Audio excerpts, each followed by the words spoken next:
Imagine for a moment that the unthinkable has happened. Whether due to nuclear war, climate change, an asteroid impact, or one too many classic 80s movies being remade, society has utterly collapsed, leaving only a handful of survivors clinging to life amid the rubble of civilization. Every day you and your loyal, if mildly radioactive dog set forth in the wasteland in search of some morsel of food to sustain your bleak existence. Most days, these foraging trips yield little but a handful of wild mushrooms, some insects, and the occasional rat or squirrel. But today is your lucky day. As you sweep through the decaying remains of an abandoned convenience store, something catches your eye. A familiar flash of blue and red, an inviting golden hue, the sparkle of a cellophane wrapper. Could it be, you wonder? As you cautiously approach, yes, against all odds, you have stumbled upon that rarest and most sought-after of treasures, a fabled relic of the old world, a Hostess Twinkie. Reverently, you pull apart the wrapper and place the precious confection to your lips. Though years have passed since the fall of civilization, the sponge cake is still fluffy and buttery, the vanilla cream still smooth and nauseatingly sweet.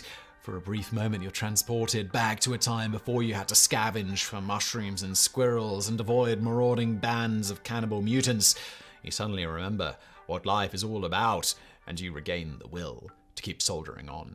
Few foods have acquired so legendary a reputation for unnatural longevity as the Twinkie, with many claiming that the humble sponge cake and cream concoction can remain perfectly edible for up to 50 or 100 years. This has led to a popular joke that Twinkies, along with cockroaches, will be one of the few things to survive a nuclear apocalypse. And for more on our potential six-legged post-apocalyptic overlords, please check out our previous video, Could Cockroaches Really Survive a Nuclear War?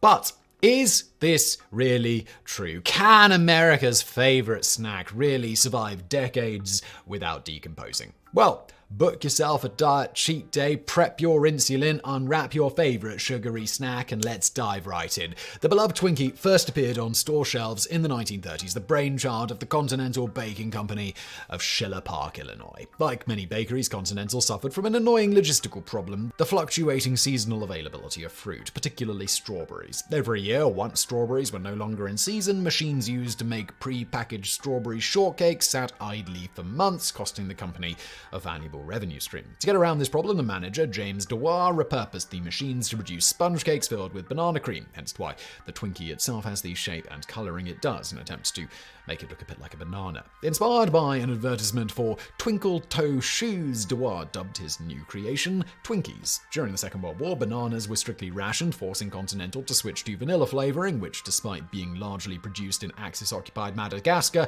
was still freely available in the United States. You can see our video Forgotten History, the US military's obsessive World War II ice cream crusade, for more on that.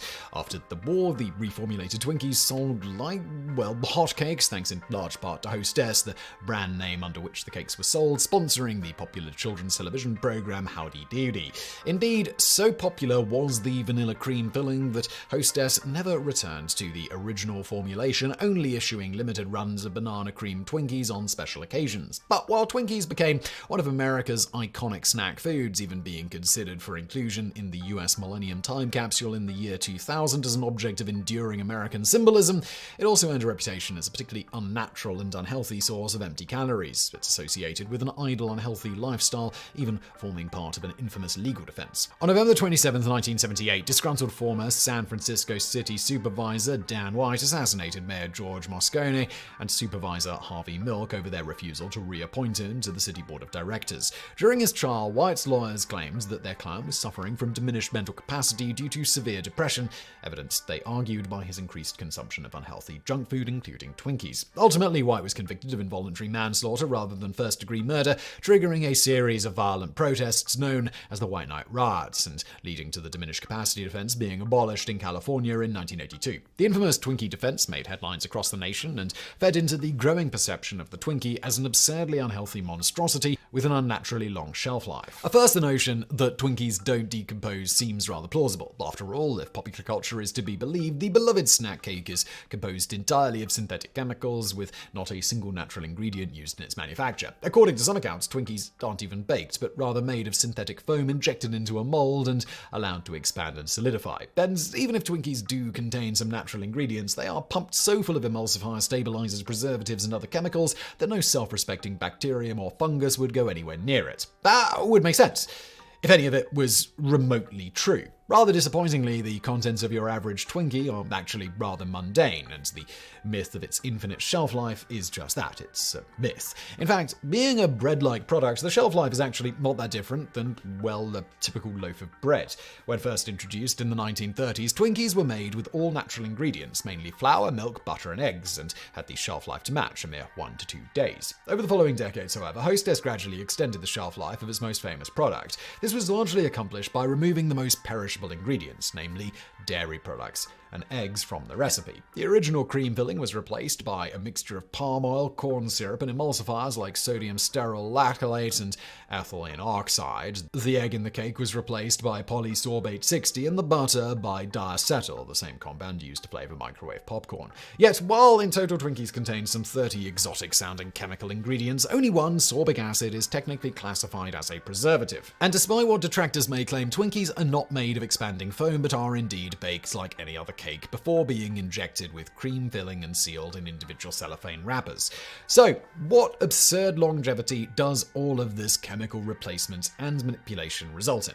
In 2012, just before Hostess filed for Chapter 11 bankruptcy, the official shelf life of a Twinkie was a whopping, wait for it, 26 days. Impressive for baked goods perhaps, but a far cry from the years or decades of the popular Twinkie myth. However, in March 2013, the Hostess brand was acquired by private equity firms Apollo Global Management and Metropolis & Company, and production resumed, causing Twinkie fans everywhere to rejoice. As part of this relaunch, the Twinkie recipe was tweaked once again, further extending their shelf life to an incredible 45 days. So despite what pop culture may claim, despite the best efforts of Hostess food scientists, Twinkies absolutely can and do go bad, and fairly quickly at that. But, I hear you ask, aren't sell-by dates famously conservative? How long can a Twinkie actually last? While no formal studies have tackled this incredibly important question yet, we're working on it.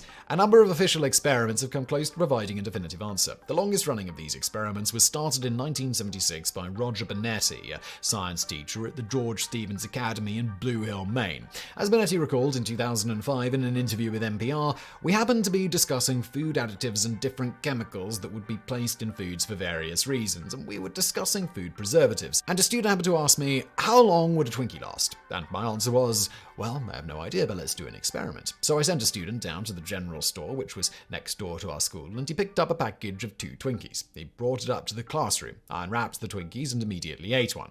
I simply placed the second Twinkie on top of the blackboard, and we began our experiment. There, the Twinkie remained for nearly 30 years, exposed to the open air, temperature fluctuations, bacteria, mold spores, and countless other environmental hazards. Yet, the little sponge cake has held up remarkably well. As Benetti described, well, it's rather dusty, I must admit. In the past year, because of its fame, it's been sort of taken out and shown more in the past year than in the previous 30 years. So it's begun to sort of exfoliate a little bit. It's starting to flake off just a tad. But it's sort of an off-yellow dusty. The bottom appears to be a little, perhaps moldy, but just a little bit of the bottom of it. The famous Twinkie currently resides in a glass display case in the office of current science teacher Libby Rosemeyer, who returned it to the science department upon her retirement in order to keep the experiment going as long as possible. But while the Twinkie appears to be in good shape cosmetically, no one has yet been brave enough to determine whether it is actually still edible. Thankfully, someone else has already taken that particularly culinary buffet for science. When Hostess filed for bankruptcy in 2012, fans of the brand's signature snacks went on a shopping spree, buying up all the remaining Twinkies, ding-dongs, and zingers before they disappeared from shelves forever. Among these was former Pennsylvania biology teacher Colin Purrington, who purchased 3 Twinkies for what he called future giggles, stored them in his basement, and promptly forgot about them.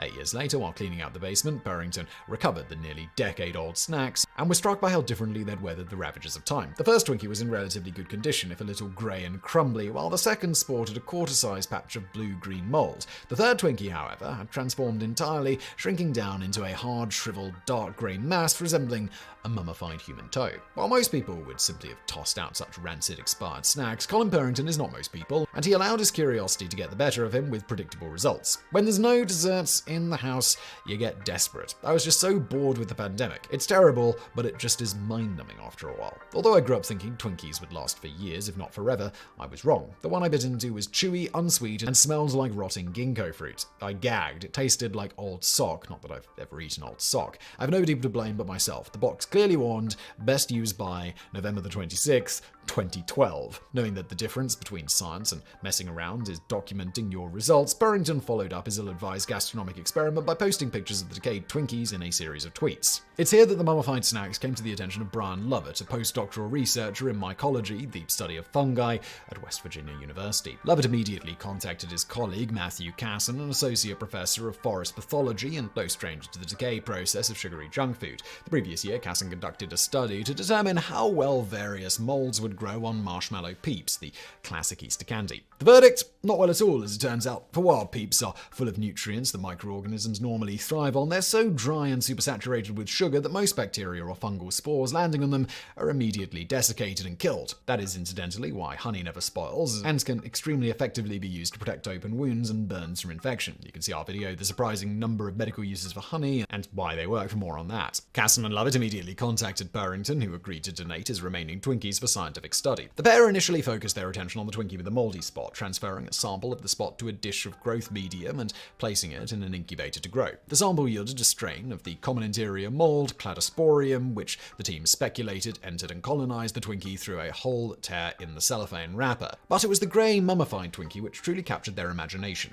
The Twinkie's unique appearance, they speculate, is due to fungus colonizing the cake before it was sealed in its wrapper. You end up with a vacuum inside the package, and very well that vacuum may have halted the fungus's ability to continue to grow. We just have a snapshot of what we were sent, but who knows if this process occurred 5 years ago and he only just noticed it now. Hoping to determine which fungus was responsible, Casson and Lovett attempted to sample the hard and shriveled lump, a surprisingly challenging task they eventually succeeded in, performed using a bone marrow biopsy tool. To his surprise, they discovered that the Twinkie still contained traces of its original cream filling, speculating that, as with marshmallow peeps and honey, the cream contained too much sugar to be hospitable to most bacteria and fungi. Unfortunately, however, these samples failed to yield any sort of fungal culture. As Lovett later stated, it may be that we don't have any living spores despite this wonderful rare event that we've witnessed. Spores certainly die, and depending on the fungus, they can die very quickly. While the Twinkie study hardly counts as groundbreaking science, Lovett nonetheless sees it as a valuable contribution to the field of mycology, helping to emphasize the vital role of fungi in the natural environment and stimulate reflection on our relationship with death and decay. Quote, "We're living in a time where we're all really grappling with our mortality. Eventually, all of us are food for fungi. Seeing that is sort of facing the reality of our mortality and our destination." Colin Barrington was rather less philosophical, tweeting, "My advice to the world, if you discover 8-year-old baked goods in your basement, examine them carefully under bright lights before eating them. I don't care how hungry you are." In conclusion, while a Twinkie can survive largely intact for at least several years, you really wouldn't want to eat it. So, should the apocalypse finally come, it's probably best to get your nostalgic snacking out of the way as soon as possible. For nothing, not even a Twinkie, lasts forever.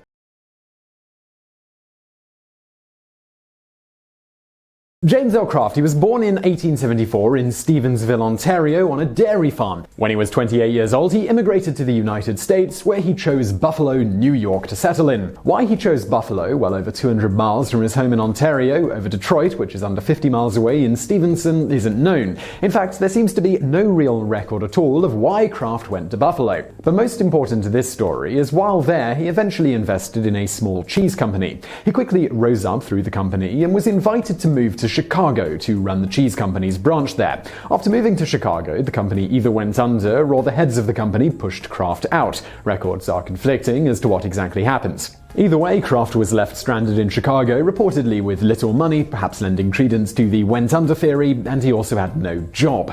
Using his meager remaining funds, he bought a horse named Paddy and a carriage. For the next few months before dawn every day, he would take Paddy and the carriage down to the wholesale market on Chicago's Water Street to buy blocks of cheese in bulk. He would then sell it to shop owners around town at marked up prices. His reasoning was that if he was doing the hard part for them, finding and buying the cheese and then bringing it directly to the shop owners, that it was worth the markup. And, well, he was absolutely right. Within 5 years, Kraft's business was successful enough that 4 of his brothers from Canada were able to come to Chicago and to help James build his new cheese company. By 1914, they had incorporated as J.L. Kraft and Brothers Company. That same year, they opened their first cheese factory in Stockton, Illinois. The next year, though, in 1915, they changed the cheese game forever. While Kraft was the first to receive a US patent for processed cheese, he wasn't the first to invent it. Walter Gerber and Fritz Strettler of Switzerland in 1911 experimented with their native Emmentaler cheese to see if they could increase the shelf life of the cheese for export purposes. Their experiments included shredding, heating the cheese up to various temperatures, and mixing it with sodium citrate, still used as a food additive today by the way, in order to produce a homogeneous product which firmed upon cooling. It is unclear if Kraft knew of these Swiss gentlemen, but in 1916 he submitted for US patent number 1186524, which was titled Process of Sterilizing Cheese and an Improved Product Produced by Such Process. In it describes a way to convert cheese of the cheddar genus into such condition that it may be kept indefinitely without spoiling under conditions which would ordinarily cause it to spoil, and to accomplish this result without substantially impairing the taste of the cheese. It goes on to explain the process of slicing, heating, and stirring cheddar cheese in great detail. The patent never mentions the addition of a sodium additive or emulsifiers, be it sodium citrate like the Swiss or a more general sodium phosphate. This likely is due to the fact that patents are, of course, public, and whatever Kraft added to the mix, he probably wanted to keep a secret from the competition, a fairly common practice in the food industry. And with this idea, and with this patent, this was essentially the birth of commercialized processed cheese.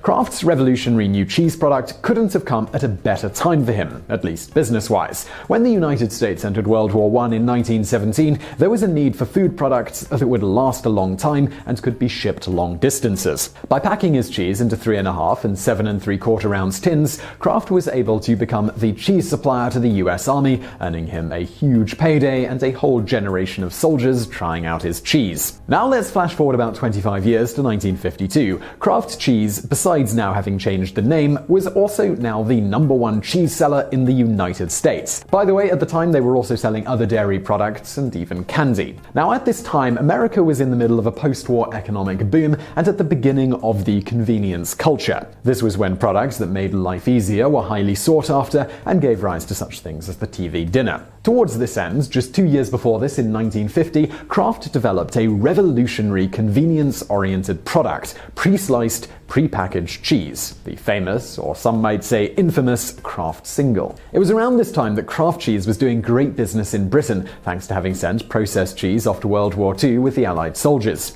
Now this brings us to a very popular English dish called Welsh Rarebit.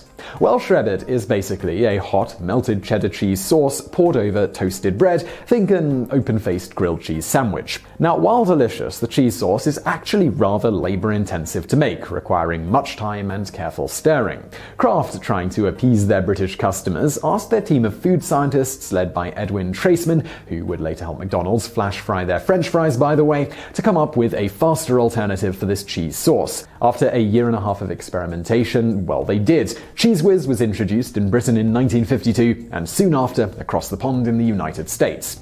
Given its reputation, it might surprise you to learn that Cheez Whiz was, in fact, originally made with quite a bit of real cheese. However, very recently this changed. In 2013, Michael Moss, a writer for the National Post, a Canadian national newspaper, spoke with Dean Southworth, a member of Traceman's team at Kraft in the 1950s that helped develop Cheez Whiz. Southworth, a huge fan of the original Cheez Whiz, said the original was a nice spreadable with a nice flavor, and it went well at night with crackers and a little martini. It went down very, very nicely if you wanted to be civilized. However, in 2001, he settled down for one of his favorite snacks: crackers, martini, and Cheez Whiz. Upon spreading the Cheez Whiz onto a cracker and taking a bite, he said he exclaimed to his wife, "My God, this tastes like axle grease." At that moment, he knew that something had radically changed with the Cheez Whiz recipe. Indeed, when he looked at the ingredients list, he saw, as you'll see today, that Cheez Whiz sold in the United States does not explicitly list cheese in the ingredients. Rather, if you look, you'll see 27 other ingredients, including whey, a protein byproduct of milk, corn syrup, and milk protein concentrate,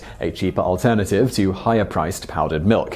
When Moss and Southworth approached a Kraft spokeswoman about this in 2013, she told them there was actually still cheese in the whiz, though much less than there was before. When asked just how much real cheese was included in the product, well, she declined to comment. She claimed the reason cheese wasn't listed on the ingredients anymore was because the label already listed the necessary parts of processed cheese, i.e. milk, sodium phosphate, and cheese cultures. Therefore, there was no need for cheese to be explicitly stated. At the end of the conversation, decision, she explained, "We made adjustments in dairy sourcing that resulted in less cheese being used. However, with any reformulation, we work hard to ensure that the product continues to deliver the taste that our consumers expect." Mr. Southworth, of course, he didn't care for the new taste. In the end, the use of some of the ingredients of cheese rather than cheese itself had some business benefits. As Southworth said, "I imagine it's a marketing and profit thing. If you don't have to use cheese, which has to be kept in storage for a certain length of time in order to become usable, then you've eliminated the cost of storage, and there is more to the profit center." So to sum up, Cheez Whiz did indeed once contain a high percentage of cheese, though now not so much. As to whether it ever contained whiz, well, we can only hope not, but given the modern day taste of it, well, who knows.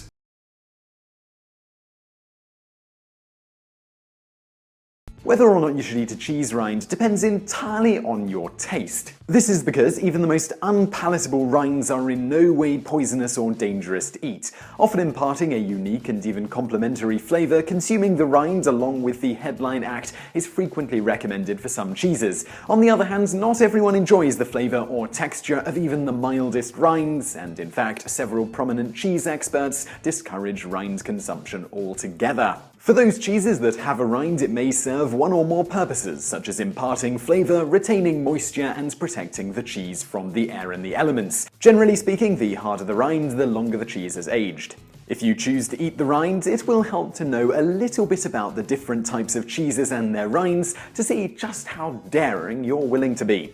As a general guide to cheese rind eating, here are several families of cheese in terms of rinds, or lack thereof. Fresh cheeses like ricotta, cottage cheese, and feta are rindless, so eat away. Bloomy rind cheeses like brie and camembert have lovely white rinds that are soft, easy to chew, and add a delicate umami flavor like mushrooms that many people enjoy. You should, however, know that the bloom comes from Penicillium candidum, a special type of mold that is purposefully sprayed on the cheese's surface.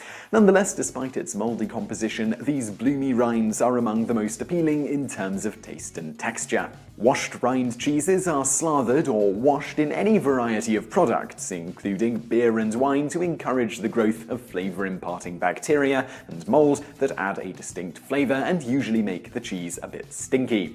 These may also be washed in a brine, which can leave salt crystals behind on the rinds that impart a grainy texture. Examples of washed cheeses include Munster and Taleggio cheese. These rinds may be pinkish, grey, reddish, and even a bit mottled. The rinds of natural rind cheeses, as the name would suggest, form naturally without the addition of microflora, mold, or even a washing. Of course, this doesn't mean they won't end up with a bit of mold that naturally exists in the environment.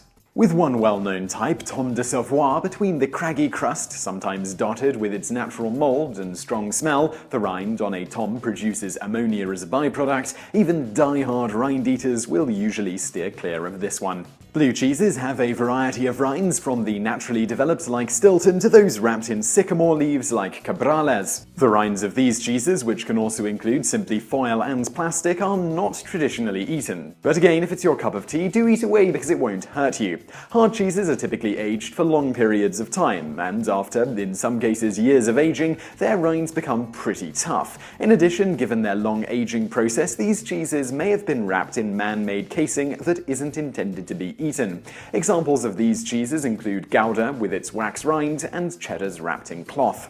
When experimenting with a new type of rind, experts suggest that you start from the part of the slice of cheese that is furthest away from the rind and nibble your way outward. By this method, you will enjoy the most delicate flavors of the cheese first and then experience increasingly stronger flavors. If the flavor and texture continues to be enjoyable, you can continue all the way to eating the rind. If not, the rinds of many cheeses, such as Parmesan, which some find too strong, make for great flavor additions to a pot of stew.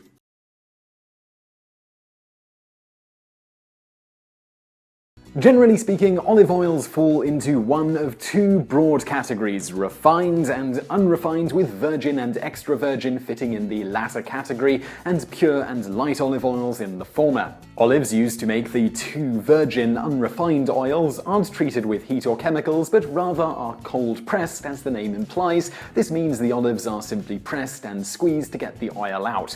Those olives that produce the highest quality of oil in terms of rich taste, though flavor can can still vary wildly based on a variety of factors, and acidity make extra virgin olive oil, while slightly riper olives that are also just simply pressed produced virgin olive oil. In terms of acidity, to be graded extra virgin, the olive oil must have an oleic acid content of less than 0.8%, while virgin olive oil can have as much as 2% or 1.5% under International Olive Council standards. As these unrefined products are made from better oils, they are typically more, and in some cases much more, expensive than their refined brethren. They are also considered better for you, at least before they're heated significantly, as they retain all of their minerals, enzymes, vitamins, and phenols. The refined oils, pure olive oil and light, are generally made from oils that would be relatively unpalatable if bottled without further processing.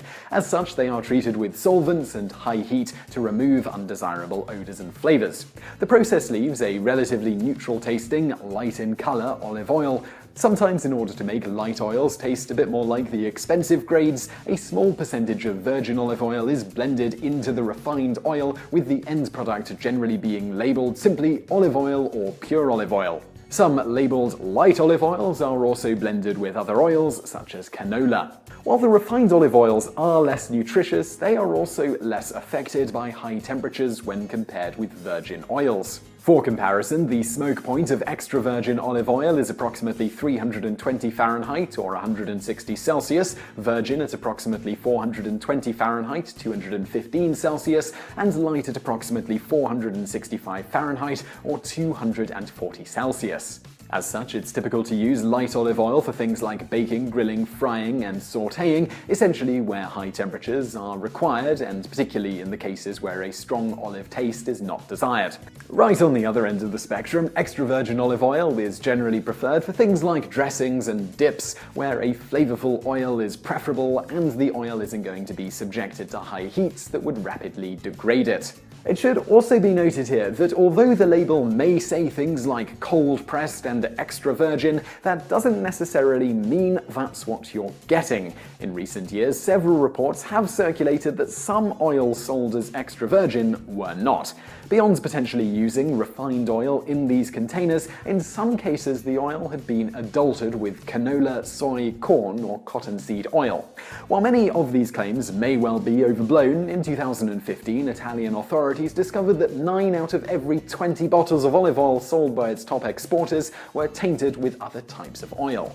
Among the companies allegedly selling lesser quality oils as extra virgin were Bertolli, Carapelli, and Prima Donna. To get around the problem of mislabeling, in the US, the California Olive Oil Council, COOC, provides olive oil grade certification, with their seal appearing on certified bottles, while the UC Davis Olive Center and the International Olive Council have also provided standards and support for the certification process. Beyond looking for these certifications, it's also important to avoid olive oils that lack a harvest date on the label, as extra virgin olive oil's shelf life, if stored properly, is generally only in the range of 18 to 24 months, and a lack of such data could possibly indicate older oil being sold. Even with no such nefarious intent by the manufacturer, picking oils that include their harvest date on the label allows you to get fresher oil from the selection you have available. Once you get it home, it's best to store olive oil away from light and heat, as well as to limit exposure to air, all factors that will rapidly degrade the quality of the oil. Light's ability to degrade the oil is why it's common for extra virgin olive oils to be bottled in dark or opaque bottles to help preserve the quality from initial bottling to your pantry.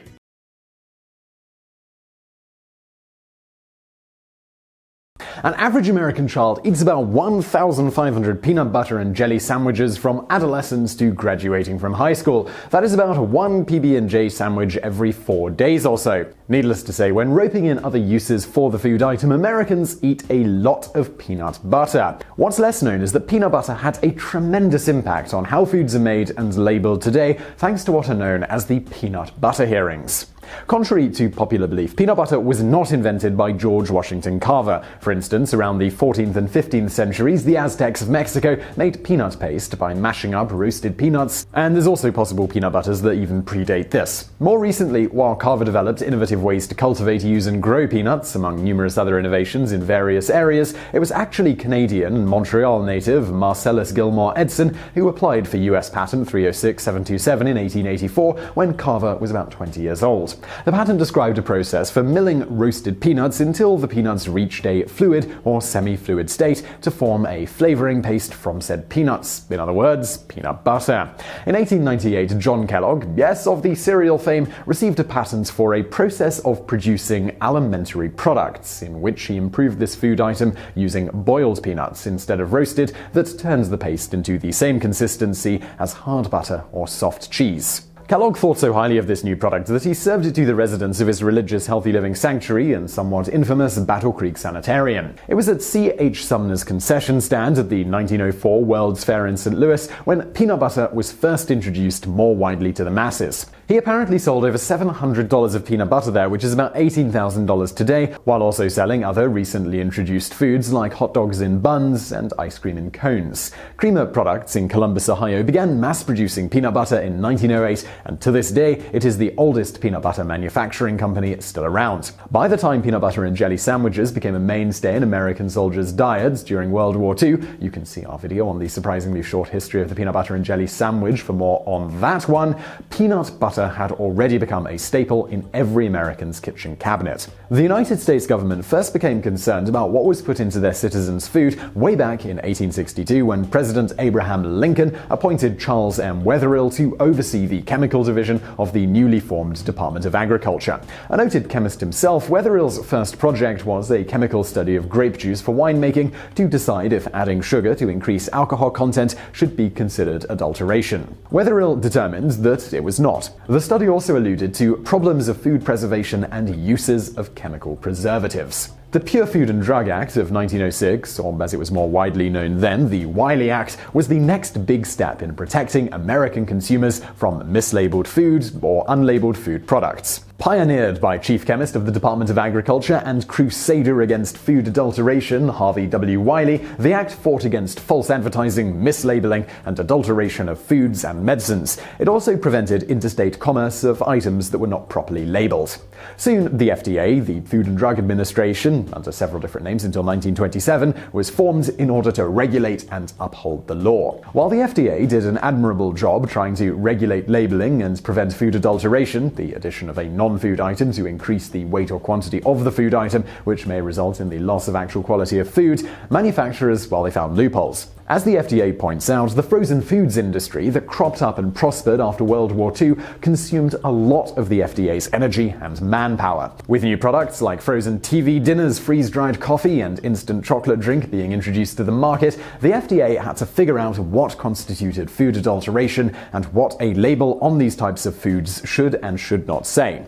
Due to this lack of manpower, though, the FDA at this time allowed manufacturers of foods that already existed to tweak their recipe without needing the FDA's approval. And this is how we get to the infamous peanut butter hearings. Since the 1940s, the peanut butter industry had been asking the FDA if the addition of glycerin, a sugar alcohol that can act as a sweetener and food preservative, constitutes food adulteration. The FDA responded that peanut butter is generally understood to mean a product consisting solely of ground roasted peanuts with or without a small quantity of added salt. So if glycerin is added, it has to be on the label. With Jif brand's peanut butter entering the market in 1958 and quickly becoming a huge competitor to the other main peanut butter brands, Skippy and Peanut Butter, all still exist today by the way, the manufacturers found other ways to grow their bottom line and still put peanut butter on a jar. For instance, prior to the late 1950s, the hydrogenated oil that was used to provide consistency was peanut oil. In 1958, manufacturers began using other, cheaper hydrogenated oils like cottonseed, rapeseed, canola, and soy instead of peanut oil in their peanut butter. Jif, in an effort to overtake Skippy and Peter Pan, added sweeteners and reduced their actual peanut butter content to improve the flavor and increase the profit margin. According to a lab study, and we should note here that this was a lab study done by Skippy's parent company, Best Foods, Jif peanut butter contained 25% hydrogenated oil and only 75% actual peanuts. This greatly concerned the FDA and other consumer groups. In 1958, the FDA administered the Food Additive Amendment, which established that chemicals or substances that can be generally recognized as safe can be used in food without further testing. The Delaney Clause also said that if it doesn't cause cancer in man or animal, the additive can be used. Of course, this would lead to big issues down the road, but it allowed them to set standards on the amount of hydrogenated oil used in peanut butter. A 1959 press release said that mass-produced peanut butters, on average, had reduced their peanut content by about 20%, which wasn't appropriate. In response, the FDA set the standard at 95% peanuts and 5% optional ingredients, including salt, sugar, dextrose, honey, or hydrogenated or partially hydrogenated peanut oil, in order for it to be called peanut butter. It did not sit well with the peanut butter industry. For the next 12 years, the peanut butter case and the subsequent hearings, the peanut butter hearings, would embroil the FDA and peanut butter manufacturers in a heated courtroom feud. Back and forth they went, negotiating peanut percentages to determine when something stopped being peanut butter and just started being a peanut spread. In 1961, the FDA agreed to roll back the percentage to 90 to hurry along a compromise, but the manufacturers, they still disagreed. So the FDA instead announced that the issue warranted further study. Negotiations then continued for another 10 years. The FDA's own history of the case comments that a prominent attorney on the case wryly observed that the peanut butter standards put many lawyers' children through college.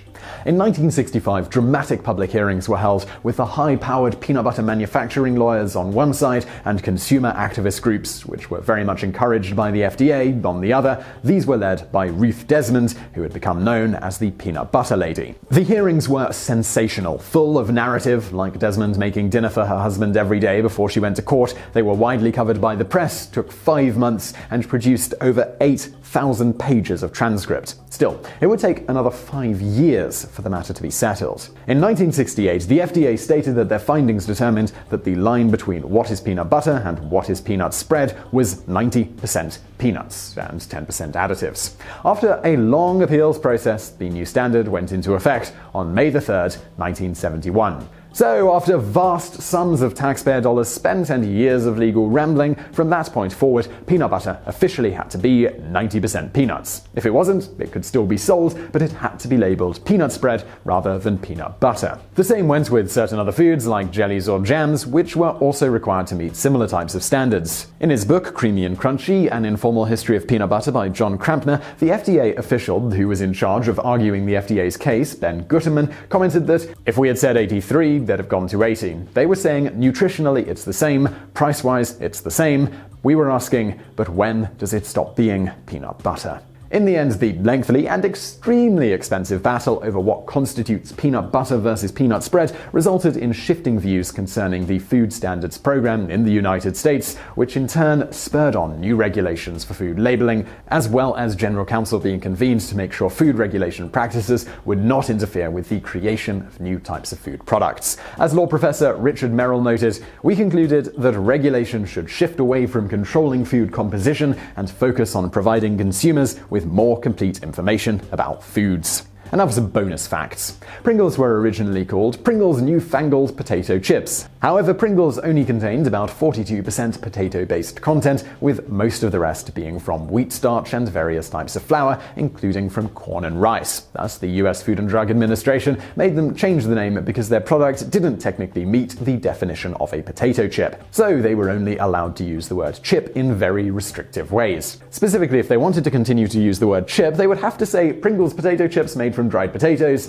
but they weren't too fond of this requirement, so the company changed the name slightly, using potato crisps rather than potato chips. Today, of course, most people just know them as Pringles. Across the pond, things went a little differently. While Procter & Gamble initially argued that Pringles were in fact chips in the US, in the UK this created a problem. In order to avoid a 17.5% value-added tax, VAT, in the UK, Procter & Gamble stated that Pringles should be considered a cake rather than a crisp. Their argument was that since only 42% of of it is made from potato and that it's actually made from dough, therefore it should be considered a cake and not subject to the tax that's put on chips. After all, that's why the US Food and Drug Administration had previously made them change it from being a chip to a crisp. The company initially won in the High Court and were briefly considered a cake in the UK. However, Her Majesty's Revenue and Customs appealed the decision, and in 2009 the ruling was reversed and the company had to start paying the VAT.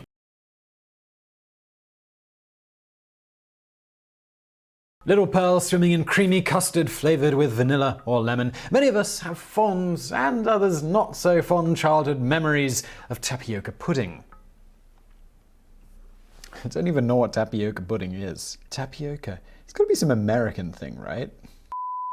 Although this staple dessert of the 1970s went out of vogue for a while, today it's making a comeback. What you may not know, however, is that the tapioca we use is a refined product whose parent plant is filled with dangerous substances that, absent proper preparation, can result in cyanide poisoning and even possibly death. Cassava, the plant from which tapioca is made, was one of the first domesticated more than 12,000 years ago in South America. Migrating northward, it became a staple crop for people throughout the pre-Columbian Americas. Taken to Africa by the Portuguese, today it is the third largest source of carbohydrates in much of the world, after rice and maize. Hardy and nutritious, cassava, also called yucca, which is distinct from the yucca plant, refers to the shrub as well as the starchy root that is harvested for food. There are different varieties of cassava, but generally they are split into two different classifications: sweet and bitter. Although both are toxic, bitter cassava may have as much as 400 milligrams of cyanogenic glycosides per kilo, making it potentially 8 times more toxic than sweet cassava. Cyanogenic glycosides are present in a startling number of plants that are cultivated for human consumption, and more than 2,000 known plants total. Not inherently toxic, cyanogenic glycosides are transformed within humans and animals after the plant tissue has been macerated, when enzymatic hydrolysis by beta-glucosidase releases hydrogen cyanide. This is a chemical that is very toxic to people. And by the way, cyanide poisoning works by not allowing the body to use oxygen, mainly via inhibiting the cytochrome C oxidase enzyme. This means that the blood remains oxygenated after it passes through your body and comes back to your lungs. Thus, it causes the body to suffocate even though a person is otherwise breathing normally. There are several types of these cyanogenic glycosides, including amygdalin, durin, linamarin, lotistralin, prenarsin, and taxophilin. Not sure if I'm pronouncing those right. I looked them up. Some of them are there, some of them are not. And these are found in pretty common foods, including almonds, sorghum, cassava and lima beans, stone fruits, think peaches, plums, apricots and nectarines, and bamboo shoots. We don't get sick from eating these products because either by the time they reach us, the offending substances have been eliminated, for example, blanched almonds and canned prepared bamboo shoots, or we don't eat the toxic part, for example, the pit of the stone fruit where the poison precursor resides. To prepare cassava for consumption for the sweet variety, mere peeling and thorough cooking is all that is required. However, with the bitter variety, not only is it peeled, but the root is then grated and soaked in water for long periods to leach out the poison. In addition, the grated bitter root is allowed to remain in water until it ferments, and then it is thoroughly cooked, where this last step in the process finally releases the remainder of the dangerous compounds. Properly processed cassava is eaten grated, as chips, and frequently ground into flour and baked into crackers and breads. To make the pearls that are seen in the United States, the moistened starch is then pressed through a sieve, and depending on the intended use, such as for use in pudding or drinks, the size may either be small or large. When the plant is not properly treated, cyanide poisoning can occur. Symptoms include a drop in blood pressure, rapid pulse and respiration, headache, dizziness, pain, vomiting, diarrhea, confusion, and even convulsions. A lethal dose is in the range of 0.5 to 3.5 milligrams per kilo, with children being particularly at risk due to their small size and big appetites. Sometimes relatively low doses of toxins remain in prepared cassava, such that people are unaware, at least at first, that they are consuming it. This may lead to chronic cyanide intoxication, which can result in thyroid and neurological problems, among other issues.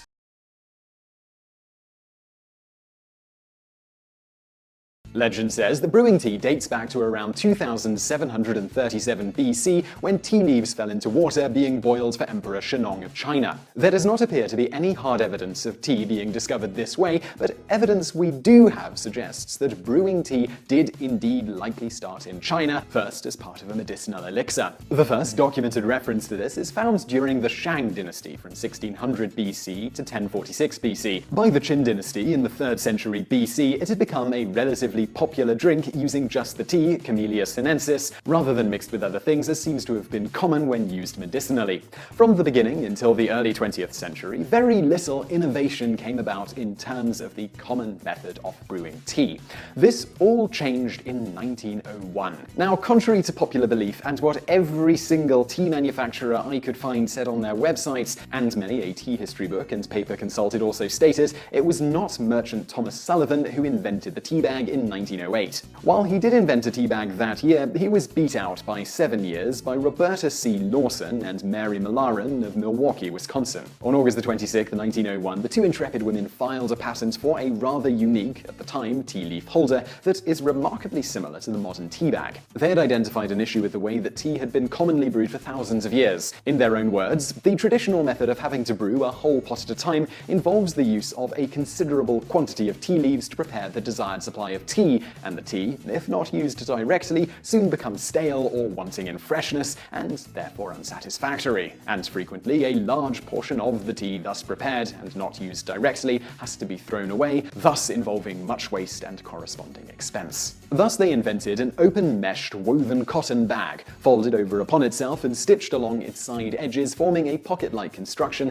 having a flap at its open end, with the flap at the upper end folded down over the top end of the pocket and enclosed. A small portion of the tea was then contained inside the enclosed cotton mesh bag and allowed the preparer to place it in a cup and have water poured thereon to produce only a cup of tea fresh for immediate use. By this means, only so much of tea leaves is used as is required for the single cup of tea, and thereby a fresh cup of fragrant tea is prepared. About 2 years after the ladies filed their patent, it was granted on the 24th of March 1903. However, seemingly they were unsuccessful at bringing this to market, at least on any widespread scale that would have registered in documented history. Now, this brings us to Thomas Sullivan. Sullivan worked as a tea importer in New York when he supposedly accidentally invented tea bags in 1908. The story goes that Sullivan began sending small silk bags containing samples of the various forms of tea he sold to his customers as a way of encouraging sales. The accident part is that a number of those people who he sent the bags of tea to decided to use the bag as something of a tea infuser rather than opening the bags up and brewing the tea normally.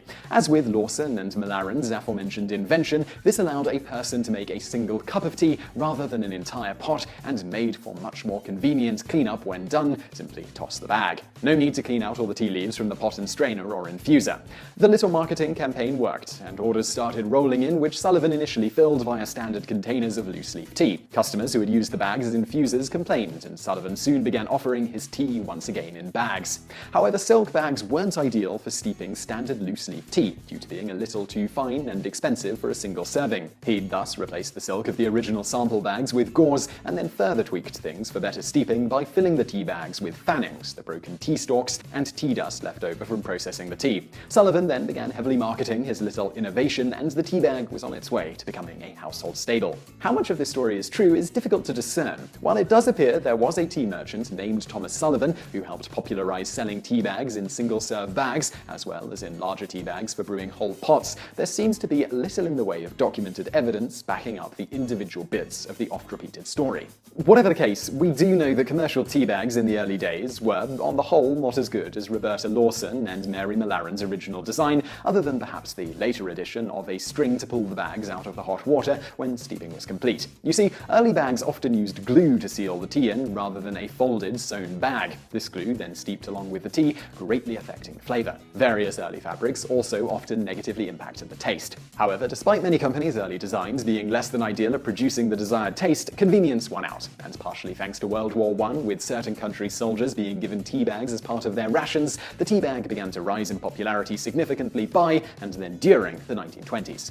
However, while Americans relatively quickly embraced the tea bag, the British viewed the invention with skepticism and a bit of upturned noses. Shortages of the materials used to make tea bags during World War II also helped keep the tea bag unpopular in the UK, despite the convenience factor and and that by this time the tea bag was mostly perfected in terms of limiting its influence on the taste of the tea. However, when the 1950s hit, when products making common household tasks easier began becoming all the rage, the tea bag saw a huge surge in popularity and, for the first time, started gaining traction in the UK. By the late 1950s, the tea bag had gone from virtually unavailable in the UK to controlling about 3% of the market, beginning its slow and steady climb. As of 2008, tea bags made up 96% of the tea market in the UK, a total surprisingly more than in the United States around that same time, where tea bags only held about a 90% share of the market versus loose-leaf tea.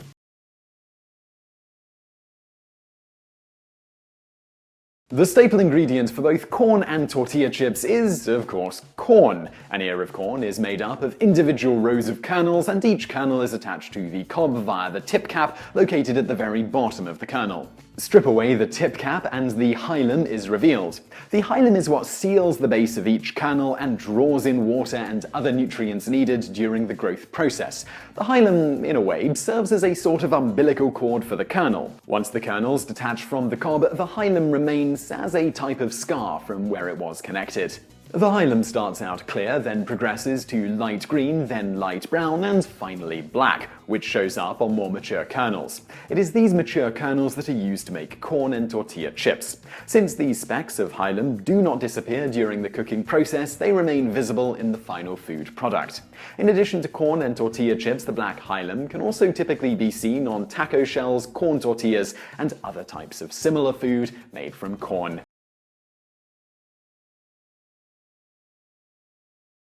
We know him as the man who penned the Declaration of Independence, the President of the United States, and advocate for the separation of church and state. But Thomas Jefferson's impact on America goes far beyond simple politics. He was an inventor, a philosopher, a bookophile, and an architect. He was also a food connoisseur. Drawing from his time as French minister and his love of gardening, he helped significantly expand America's palate. So in the video today, how the United States' third president became the country's first foodie. Jefferson learned how to oversee a farm at a young age. He was born on a 1,200-acre plantation and homestead that his father, Peter Jefferson, called Shadwell. This was named after the London parish where his wife and Thomas's mother was born. In 1757, when Thomas was only 12, Peter Jefferson died. He left the land to his sons, of which Thomas inherited about half. It was on this land that he learned how to run a colonial Virginian farm. This meant managing finances, dealing with crops, and lording over slaves. Jefferson's relationship with slavery, it's well known to be complicated, but he oversaw many slaves at Shadwell. While the main cash crop was tobacco, Jefferson knew about the toll that tobacco took on the soil and slowly transitioned to wheat and other grains. While running a farm, he also went to school at the College of William and Mary, where he studied law. The inheritance left by his father allowed Jefferson to become one of the more highly educated young men in his state. A year after passing the Virginia bar, Jefferson began building his mansion. In 1768, construction began on a favorite childhood spot of his, a hilltop that he called Monticello. That's the Italian word for little mountain. The mansion was completed 4 years later, and he moved in with his new wife, Martha Wales Skelton Jefferson. Wales's family were also well off, so when her father died, it was Jefferson who inherited his property, as was the custom at the time. This included a substantial amount of debt and over 100 slaves. Notable to the topic of this video, one of those slaves was James Hemings, who was Sally Hemings's brother, a slave whose 6 children have been speculated to have been sired by Jefferson. James Hemings was also Martha Wales's half-brother and soon Jefferson's personal chef. In 1782, Wales died from an ongoing illness due to childbirth. Jefferson never married again. He also arranged to leave town.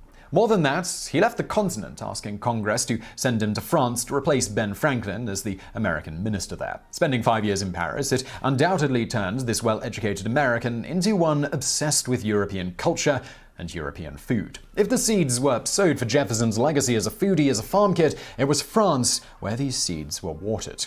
Jefferson spent 5 years in Paris learning about its architecture, culture, and food. When he set sail in 1784, he brought along a convoy including 19-year-old James Hemings. He had a particular reason for bringing Hemings. He wanted to train him as a French chef. Learning under the tutelage of caterers, pastry chefs, and even a master chef from the Hotel Prince de Conde, Hemings excelled at this craft.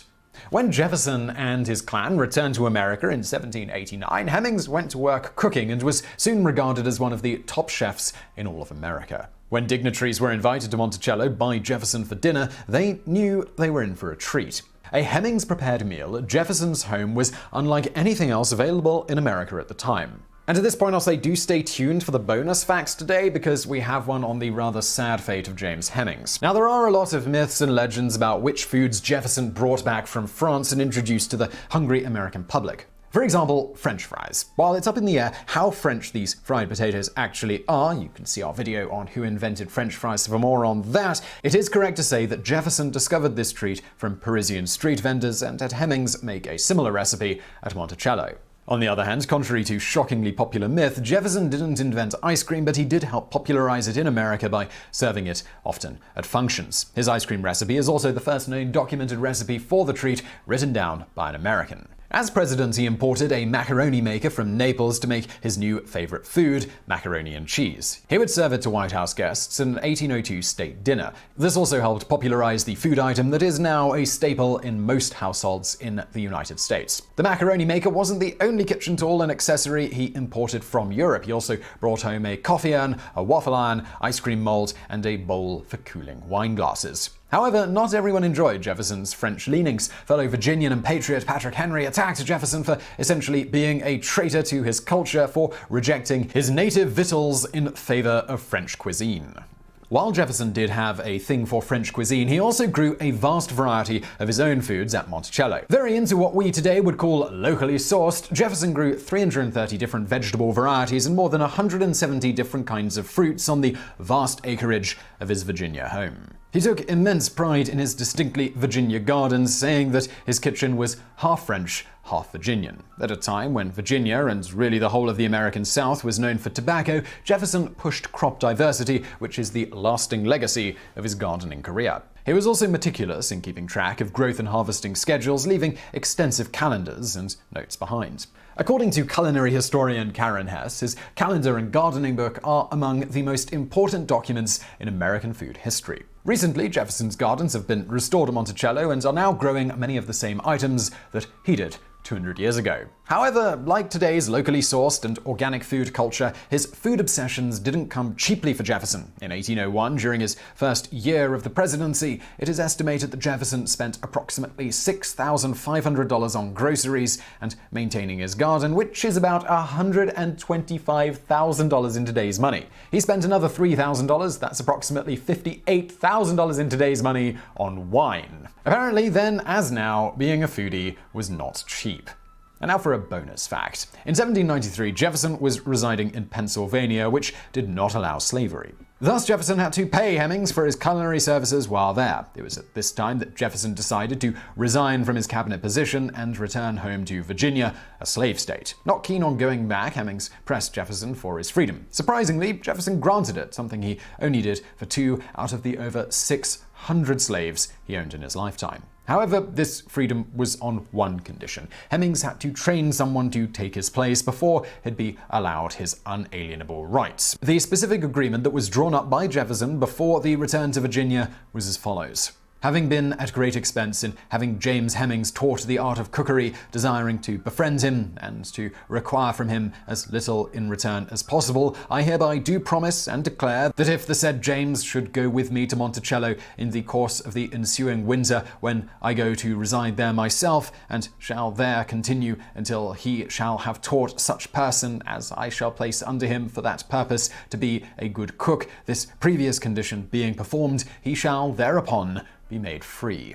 After spending 2 years training his brother Peter as Jefferson's new chef, Hemmings was granted his freedom and traveled abroad for a time. He eventually returned to the United States, where his life took a turn for the worse. Facing extreme racism and having difficulty finding work despite his enormous culinary talents, and after refusing a position at the White House with Jefferson in 1801 for unclear reasons, Hemmings committed suicide that same year. A friend of Jefferson, William Evans, investigated the death and reported back, "The report respecting James Hemmings having committed an act of suicide is true. I made every inquiry at the time this melancholy circumstance took place, the result of which was that he had been delirious for some days prior to committing the act, and it was the general opinion that drinking too freely was the cause."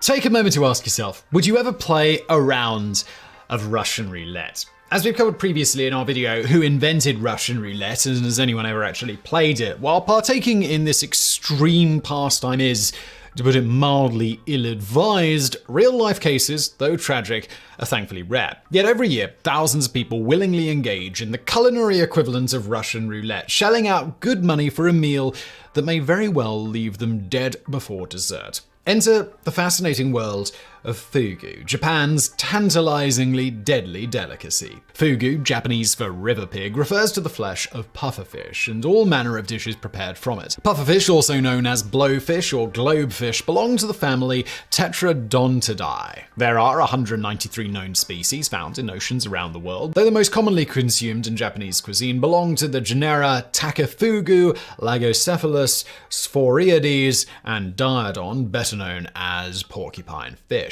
Unlike most fish, pufferfish do not swim by flexing their entire bodies lengthwise, but instead propel themselves entirely with the pectoral, dorsal, anal, and caudal fins. While this makes them extremely maneuverable, it also makes them slow and unable to evade predators except through short, powerful bursts of speed. To compensate for this lack of mobility, pufferfish have evolved a number of unique defenses. When attacked, they quickly fill their highly elastic stomachs with water, inflating themselves into a large, nearly spherical shape that is much harder for predators to bite into and swallow. In addition, all pufferfish covered in small, extremely sharp spines that normally lie flat against their bodies and only deploy when the fish inflates. Meaning that even if a predator did manage to grab a hold of the pufferfish, it would likely find itself choking to death in what scientists technically refer to as a spiny ball of no. And if somehow the predator manages to swallow its prey, the pufferfish has yet another nasty surprise in store, for its tissues, particularly the liver, intestines, and ovaries, are saturated in a lethal poison known as tetrodotoxin, or TTX. TTX is a powerful neurotoxin, 1,200 times deadlier than cyanide, and it works by blocking the sodium channels of nerve cells. This blocks sodium ions from entering the cell and thus prevents the nerve from firing. Symptoms of TTX poisoning begin with tingling and numbness of the lips and tongue, followed by dizziness, vomiting, rapid heart rate, falling blood pressure, and eventually muscle paralysis. The toxin kills by paralyzing the diaphragm, leading to respiratory paralysis and suffocation. Terrifyingly, TTX does not cross the blood-brain barrier, meaning that victims remain fully awake as they suffocate to death, nor is there an antidote. The only known treatment is to support the victim's breathing with a ventilator until the toxin is metabolized and the effects wear off. Typically, victims who survive past 24 hours go on to make full recoveries, though comas lasting several days are not uncommon. Untreated, however, TTX poisoning can kill in as little as 45 minutes, and the average pufferfish contains enough TTX to kill 30 adult humans. TTX is closely related to other, even deadlier marine toxins, including conotoxin found in the venomous cone snail and saxitoxin, or STX, the agent responsible for breakouts of paralytic shellfish poisoning. With a lethal dose 60 times smaller than TTX, STX is the only marine toxin ever to been developed into a chemical weapon, with large amounts being stockpiled in the US military in the 1950s and 60s. An STX-tipped needle hidden in a silver dollar was even issued to pilots of the Lockheed U-2 spy plane so they could commit suicide if shot down and captured. Such a coin was carried by pilot Francis Gary Powers when he was shot down over the Soviet Union on May 1st, 1960, though he opted not to use it. In addition to TTX, many pufferfish also contain high levels of STX, though in both cases the toxin is not produced by the animal itself, but by bacteria eaten by the fish and which live symbiotically in its gut. Similarly, paralytic shellfish poisoning is caused not by shellfish themselves, but by blooms of toxic algae which contaminate the surrounding sea life. Pufferfish raised in captivity or native to areas without these microorganisms, such as the Atlantic northern puffer and Pacific oblong blowfish, do not have toxins in their tissues. Despite the extreme risks involved, fugu has been consumed in Japan for 2,000 years, though at various times during the Edo and Meiji periods of 1603 to 1912, its sale and preparation were banned by the authorities. The Japanese emperor has also traditionally been banned from eating fugu, an unofficial prohibition which persists to this day. Yet, in more remote areas where government regulation was weaker, the preparation and consumption of fugu persisted, eventually evolving into an elaborate and highly specialized art form. The full fugu experience can cost upwards of 51,000 yen or $450 and features multiple courses with the fish prepared in various ways. The first course is usually fugu sashimi, in which the raw flesh is sliced into paper-thin, almost transparent slices, a technique known as usuzukuri. These slices are typically arranged into elaborate images, such as chrysanthemum blossoms or crane, symbols of good fortune and longevity in Japanese culture, and served with a spicy dipping sauce made of soy sauce, scallions, daikon radish, red pepper, and lemon. The sashimi course is followed by a variety of dishes, including fugu chiri, a stew of fish and vegetables boiled in broth, shabu shabu, a casserole of fish, grilled bean curd, mushrooms, and leeks, and finally hirazaki, grilled fugu fins dipped in hot sake. The testes of the male fugu are also highly prized, believed by many Japanese men to enhance virility. In order to ensure that they get repeat customers, fugu chefs take great care to cut out every trace of the fugu's deadly organs and serve only the flesh and skin. But sometimes a very small amount of toxin, up to 1 part in 5,000, remains, imparting a mild tingling sensation in the diner's lips, which fugu connoisseurs consider an essential part of the experience. However, in many cases, this is merely the effect of the spicy dipping sauce and not the fish itself. But this flirtation with tetrodotoxin comes at a cost, and well into the 20th century, hundreds of people died every year from improperly prepared fugu. One of the dish's most famous victims was legendary kabuki actor Bando Mutsugori, who on January 16, 1975, went to a restaurant with a friend and ordered 4 portions of fugu liver, the deadliest part of the animal. Despite his friends and the chef's best efforts to dissuade him, Mutsugori claims that he had developed a natural resistance to the toxin and eagerly downed his meal. To the surprise of absolutely no one, he died 4 hours later in his hotel room, but not before we'd like to imagine someone in his entourage had the chance to tell him that they told him so. By the time of Matsugori's death, however, yearly fugu deaths had already declined significantly, having reached a peak of 176 in 1958. That was the year the fugu industry was finally regulated by the Japanese government. Since then, chefs must earn a license in order to prepare and serve fugu, a rigorous process which involves serving a 2 to 3 year apprenticeship and a 3-part licensing examination consisting of a written test, a fish identification test, and finally a practical test in which the prospective chef must prepare and, in the ultimate test of confidence, eat their own meal of fugu. Slip-ups are rewarded with failure, or in rare cases, death. So demanding are these examinations that only 35% of applicants pass, but those who do are highly skilled, able to prepare and serve a fish according to the 30 government-mandated steps in as little as 20 minutes. In addition to mandating the licensing of chefs, the government also bans the sale of whole fugu fish to the public, while markets selling prepared fugu must prominently display their licensed documents and properly dispose of discarded fugu organs. Fugu fishing is also tightly controlled to protect populations from depletion, with most fish being harvested in the winter non-mating season when they are fattest and their organs the least toxic. Thus, regulated the fugu trade has grown into a sizable industry with tens of thousands of licensed fugu chefs across Japan serving around 10,000 tons of the fish each year.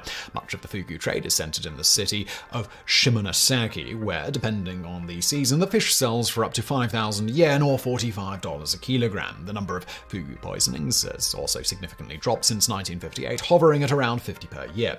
However, almost none of these deaths involve fugu prepared by licensed chefs and are instead related to deliberate suicide or fugu improperly prepared by fishermen and other inexperienced people. More often than not, the culprit is bootleg fugu churi stew made from toxic and illegal livers, ovaries, and other discarded organs. Fugu poisoning is also not unique to Japan, with cases being reported wherever pufferfish are found, including Thailand, the Philippines, Malaysia, and several eastern US states like Florida, Virginia, New York, and New Jersey. But for all its danger and mystique, what does fugu actually taste like? Well, as it turns out, not much. As Noel Vietmeier, a reporter for National Geographic, wrote in 1984, "Strangely, I feel no danger, but with every bite, I sense the thrill. The meat has no fiber. It's almost like gelatin. It is very light in taste. There is only the slightest hint that it is a seafood." So, what then explains the irresistible cachet of fugu? For some, the mild, non-existent taste is irrelevant. The appeal lies entirely in the sense of danger.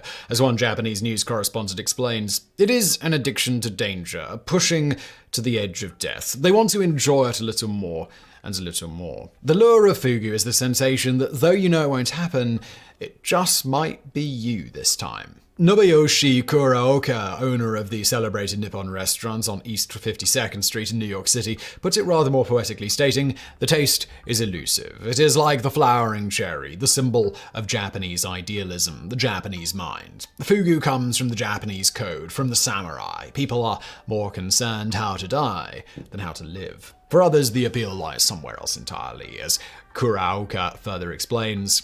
The trace of toxin will just stimulate the blood circulation. That will make you feel happy a little bit. Though my experience, it is a strong aphrodisiac. We'll probably be asking the husband's permission before we let their wives order it. But while strict regulations have ironically rendered fugu one of the safest fish products, its deadly reputation precedes it wherever attempts are made to import it, and the fish has been banned in the United States since 1980. But in September 2008, Nobuyoshi Kuraoka succeeded in convincing the Japanese regulatory authorities and US Customs to allow him to import several boxes of fugu and fly in fugu chef Saiki Hata to prepare them. The meal was served to a select group of diners, including Japan's Consul General Hidetoshi Okawa and several New York reporters. However, the sensational headlines that followed, such as "Aren't you dying to try Japanese fugu?" and "They live to talk about it," caught the attention of the FDA, who promptly seized and quarantined the remainder of the shipment. Despite Kuraoka and other chefs' insistence that there hasn't been a death from properly prepared fugu in decades, and that they would only import tiger fugu, the least toxic of the commonly consumed species, the FDA continues to stand firm on this decision, with Raymond Newberry of the Center for Food Safety and Applied Nutrition stating that the ban will remain in effect, quote, "until they can prove it is safe," and they can't do that. "There is no way to prove every fish is free of the toxin. It is not uniform. There could be a contaminant, and there is no analytic method to detect a contaminant."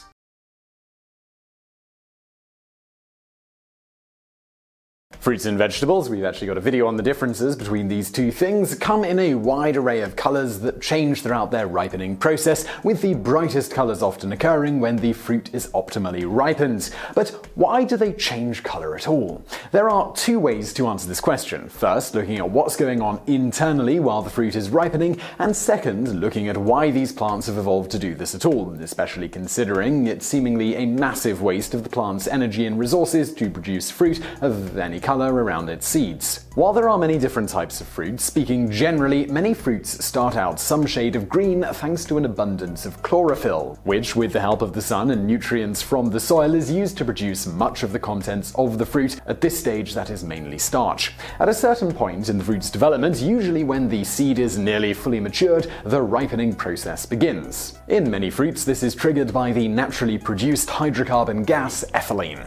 Exactly how ethylene facilitates ripening is still an ongoing area of research, but in a nutshell, receptors in the plant end up binding to the ethylene. This triggers certain genes to turn off and others to turn on, resulting in the creation of various enzymes that facilitate the ripening process, such as amylases, which converts the starch to simple sugars, and pectinases, which break down the cell walls of the fruit, softening it to make the inside more accessible. While the enticing innards are being sweetened and made easier to access, the chlorophyll is broken down via hydrolytic enzymes, ultimately removing the green color. As this is happening, some pigments are getting synthesized, while others that were there all along but masked by the chlorophyll are revealed. The two primary culprits producing the colors here are carotenoids, which are generally responsible for the orange and yellow colors in the fruits, and anthocyanins, which are usually responsible for the purples, reds, and blues. Interestingly, this is the same thing that happens to tree leaves when they fall from the trees. Now we should look at why certain plants have evolved to produce colorful, tasty fruit.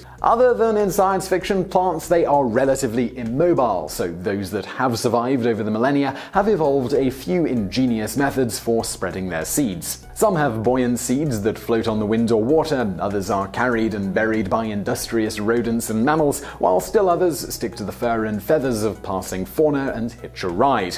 But perhaps the most common, and certainly the most scatological way seeds are spread is when they are eaten and later pooped out by animals. Beyond potentially spreading the seed far and wide, this also has the side benefit of providing the seed a good starter of nutrition. To facilitate this type of dispersal, fruits have evolved to become tastier when their seeds are ready and to change to a more noticeable color as a potentially attractive signal to animals that it's time to eat. Animals that eat fruits are called frugivores, and it includes mammals, birds, reptiles, amphibians, and fish. Among these, it appears that birds and mammals play the largest role in seed dispersal, and in fact, more than 35% of terrestrial birds and 20% of non-marine mammals are frugivores. Nonetheless, the others have a role to play, and fish are especially key to dispersing tropical seeds, while tortoises and lizards are integral to seed dispersal in insular and arid ecosystems.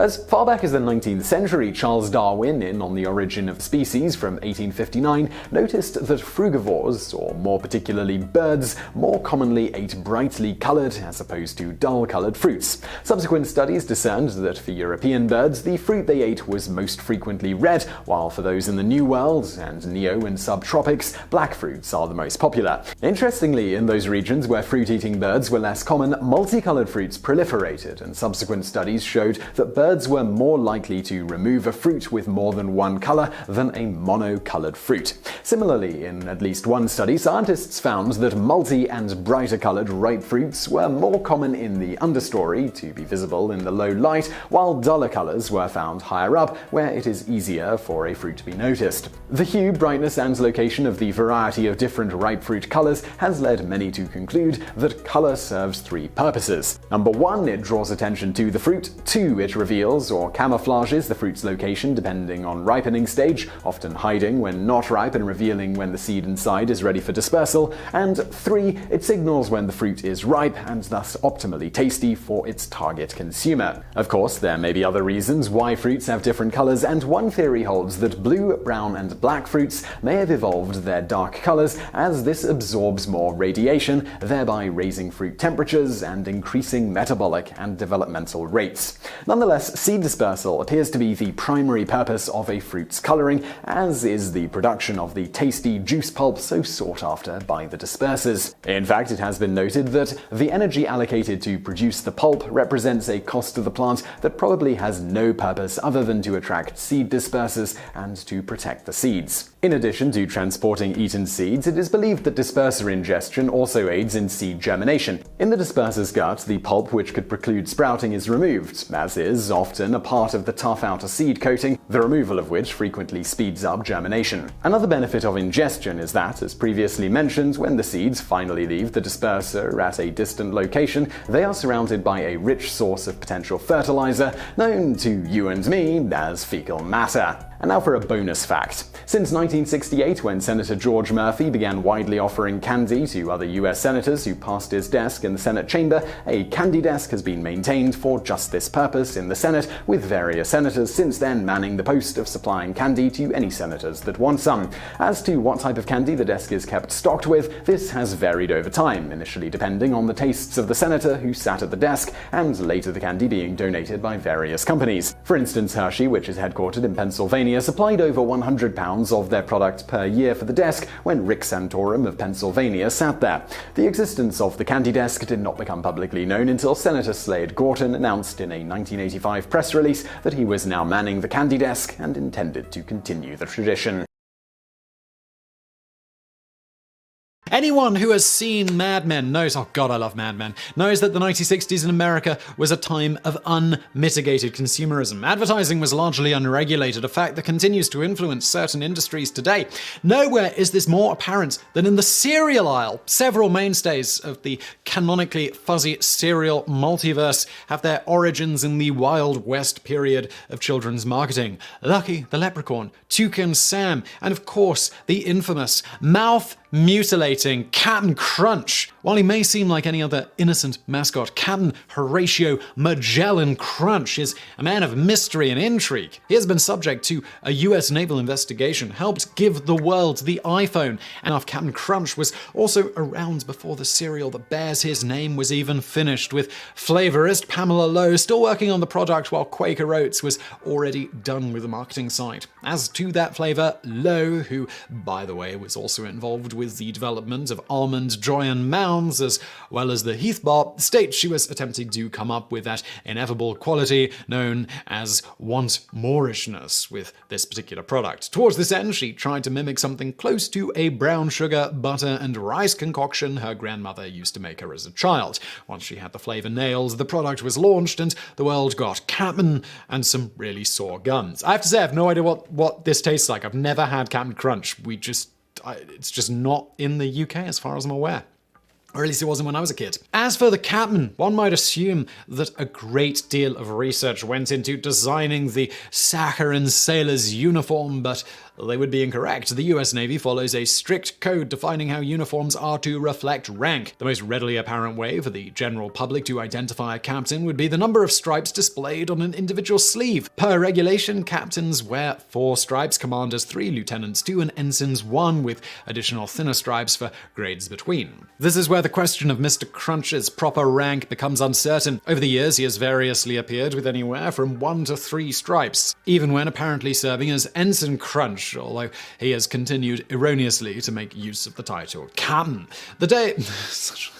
The idea that the SS Guppy may be helmed by a spokes-character of fabricated credentials caused enough of an uproar among the fan base that the question was posed to the United States Navy. In a 2013 article in Foreign Policy, Lieutenant Commander Sarah Flaherty explained that our personnel records do not show a Captain Crunch who currently serves or has served in the Navy. More ominously, Lieutenant Commander Chris Savillo told the Wall Street Journal that we have notified NCIS. Such flagrant disregard for regulations would carry serious implications. There are different laws for civilians and military personnel, so the outcome would depend on whether or not Mr. Crunch is actually employed as a member of the armed forces, which might be the case if he were, say, operating under a pseudonym. According to Article 106 of the Uniform Code of Military Justice, disciplinary action for impersonating an officer can incur court-martial, fines, and imprisonment. For civilians, the issue is a bit soggier. A number of laws have been written and rewritten in an attempt to clarify what comprises a criminal act of impersonation. One of the most recent is the 2013 Stolen Valor Act, which targets those attempting to gain tangible benefits through falsely claiming certain honors. I'm going to get in trouble. When I applied for my card to travel on public transport, they had so many options for title that I just chose Colonel as a joke. Unfortunately for anyone eager to prosecute Mr. Crunch, that law is written around a list of medals and other specific recognitions, such as the Medal of Honor, none of which have appeared on the Milky Mariner's outfit. At most, Captain Crunch might be tried under 18 US Code 912, which would see him serving at least 3 years in prison. Alternatively, his outfit's general resemblance to that of a high-ranking Navy officer could be argued under 10 US Code 771, which makes it illegal to wear a uniform, any part of which is similar to a distinctive part of the uniform of the Army, Navy, Air Force, or Marine Corps. The Captain and Quaker both responded to the public outcry by noting that he does not claim to be a captain, but rather a captain. The company... Such a weird pronunciation. The company then made the argument that we don't feel the 4th stripe is necessary. The captain is, after all, the captain as he mans the SS Guppy. And it's the crunch, not the clothes, that make the man. Hilarious. As to that uniform, it very closely resembles the uniform worn by George Dewey, the only person in US history to attain the rank of Admiral of the Navy. That same interest in maritime history is perhaps why Captain Crunch's arch-nemesis is a pirate named Jean Lafoot, based on a real-life Frenchman named Jean Lafitte, who, among other things in his life, was a smuggler, spy, pirate, and interestingly enough, critical to the US's success in the War of 1812, when he used his not-so-little smuggling fleet to aid Andrew Jackson and co. during the Battle of New Orleans. The price for that help was full pardons for himself and his men, though he would later continue his nefarious ways with great success anyway. In any event, shortly after the inception of Captain Crunch, audiences were introduced to his canine first mate, Sea Dog, and a crew of children who ostensibly serve aboard the SS Guppy in a labor arrangement that is, at best, very questionable. Team Crunch was forever at odds with the villainous Jean Laferte, who was forever trying to steal the Guppy's store of Cap'n Crunch. The sugary breakfast treat, that is, not the captain himself. Laferte expressed little interest in kidnapping. The Barefoot Brigand would eventually receive his own line of cereal in 1973 called Cinnamon Crunch. Things changed dramatically for the pirate on June 25, 2012, when Laferte live-tweeted a caper that went horribly awry. The Buccaneer somehow managed to take control of the SS Guppy, only to realize that he did not know how to steer the ship. Sea Dog then took hold of his leg. 6 minutes later, fearing for his life and already apparently injured by the dog's attack, Laferte tweeted that he was going to jump overboard. As of 2020, a full 8 years later, this is still the last tweet sent by Laferte, and it remains unclear whether or not the swashbuckler is still alive. Curiously, Jean Laferte was not the only pirate to stem from Cap'n Crunch's legacy, and two others who took up the mantle are now household names the world over. As to those others, for much of breakfast cereal history, it was common to find a prize inside certain boxes in order to appeal to children, not unlike why McDonald's includes toys in their Happy Meals. Kids are going to come for the cheap toy regardless of whether they actually like the food product. One such prize was offered by Cap'n Crunch in the 1960s, a seemingly innocuous whistle. Styled after naval bosun whistles used to transmit orders on a sea vessel, the plastic instrument happened to be able to produce a tone at exactly 2600 Hz. This is important because AT&T phone systems functioned on a series of tones that indicated which line was to perform a given action. Producing the right tone at the right time gave one control over part of the system, such as the ability to make free long-distance calls. The culture that grew around learning to manipulate this infrastructure became known as phreaking. One of the most important phreakers was John Draper, who was not coincidentally aliased Cap'n Crunch, thanks to the aforementioned whistle. Moving beyond whistles and instruments, Draper, along with several others, ultimately constructed what came to be known as blue boxes, devices capable of emitting the various tones necessary to take advantage of AT&T phone lines in various ways. Phreaking was arguably the beginning of what would later develop into the computer hacking subculture. Among the members of this burgeoning group were two young men who were inspired by John Cap'n Crunch Draper. Indeed, they sought him out and learned his whistling ways. Of course, these two took it a step further when one of them realized they could monetize the concept. Their names were, of course, Steve Wozniak and Steve Jobs, who created their first business together making these blue boxes, which were incredibly valuable not just for prank and free calls, but also to criminals the world over, thanks to the fact that the free calls could be made in such a way as to be incredibly difficult to trace. As Jobs explained, you could use the device to call from a payphone and go to White Plains, New York, take a satellite to Europe, take a cable to Turkey, come back to LA. You can go around the world 3 or 4 times and call the payphone next door and shout in the phone, and it would be about 30 seconds, and it would come out of the other phone. As to their initial exposure, Jobs explained in a 1995 interview, "We were so fascinated by them, blue boxes, that Woz and I figured out how to build one. We built the best one in the world, the first digital blue box in the world. We would give them to our friends and use them ourselves. And, you rapidly run out of people you want to call. But it was the magic that two teenagers could build this box for $100 worth of parts and control hundreds of billions of dollars of infrastructure in the entire telephone network in the whole world. Experiences like that taught us the power of ideas, the power of understanding that if you could build this box and you could control hundreds of billions of dollars around the world, well, that's a powerful thing." Of course, the two stopped making the boxes after they were nearly caught by the police. Incidentally, the aforementioned Draper wasn't so lucky and served a 5-year jail sentence, though briefly worked at Apple before being given the boot, as most everybody at Apple couldn't stand Draper, except, according to Wozniak himself. In any event, despite giving up on the venture, Woz and Jobs reportedly made about $6,000 selling blue boxes, and Wozniak claims he was once able to prank call the Pope, posing as Henry Kissinger. The Pope, unfortunately, was sleeping at the time, so he wasn't able to talk to him directly. Summing up their first business venture, Jobs stated in the aforementioned 1995 interview, "If we wouldn't have made blue boxes,